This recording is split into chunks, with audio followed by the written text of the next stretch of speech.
తమ పేరెంట్స్ కోరిక మేరకు పుట్టినరోజు వేడుకలు నిర్వహించామని సింగర్ మంగ్లీ అన్నారు. చేవెళ్ల ఫామ్ హౌస్ ఘటనపై ఆమె స్పందిస్తూ వీడియోలు విడుదల చేశారు. అసలు పార్టీలో మాదక ద్రవ్యాలు వాడలేదని చెప్పారు. అందరికీ టెస్టులు చేస్తే ఒక్కరికి పాజిటివ్ వచ్చింది. అతను కూడా గతంలో తీసుకున్నాడని పోలీసులు చెప్పారన్నారు. మద్యం డీజేకు పోలీసుల పర్మిషన్ తీసుకోవాలని తమకు తెలియదన్నారు. తెలిస్తే ఇలా జరిగి ఉండేది కాదని ఆవేదన వ్యక్తం చేశారు. ఆ పార్టీలో కేవలం తమ తల్లిదండ్రులు, వారి మిత్రులు, తన మిత్రులు ఉన్నారని తెలిపారు. విదేశీ మద్యం కూడా పార్టీలో లేదని స్పష్టం చేశారు.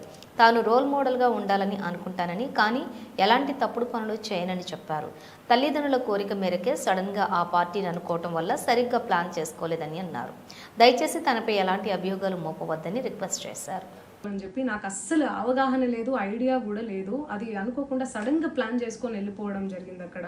సో అందుకు నాకు అవగాహన లేదు. లేకుంటే నేను డెఫినెట్లీ తీసుకునేదాన్ని.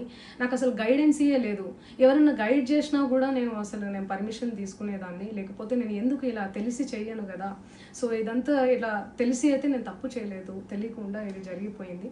అండ్ అక్కడ లోకల్ లిక్కర్ తప్ప అసలు వేరే ఏ ఇతర పదార్థాలు, మత్తు పదార్థాలు కానీ వాడడం అసలు జరగలేదు. అక్కడ దొరకలేదు కూడా, పోలీసులు సెర్చ్ చేసినా కూడా. అండ్ అక్కడ ఎవరికైతే పాజిటివ్ వచ్చింది అని చెప్పి పోలీసులు చెప్తున్నారో ఆయన ఎక్కడో ఒక చోట తీసుకున్నాడు, ఎప్పుడో తీసుకున్నాడు అని చెప్పి తేలిందని చెప్పి పోలీసులే చెప్పారు. అండ్ అది ఇన్వెస్టిగేషన్ కూడా జరుగుతుంది. మేము కూడా పోలీసులకు కోఆపరేట్ చేస్తున్నాము.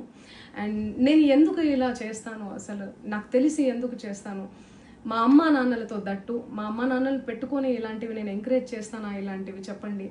అండ్ ఒక రోల్ మోడల్గా, ఒక ఇన్స్పిరేషనల్గా ఉండాలని అనుకుంటాను, కానీ నేను ఇలా ఎందుకు చేస్తాను. సో ప్లీజ్ దయచేసి మీడియా మిత్రులకు నా విన్నపం ఏంటంటే, ఆధారాలు లేని అభియోగాలు నా మీద అస్సలు మోపద్దు ప్లీజ్.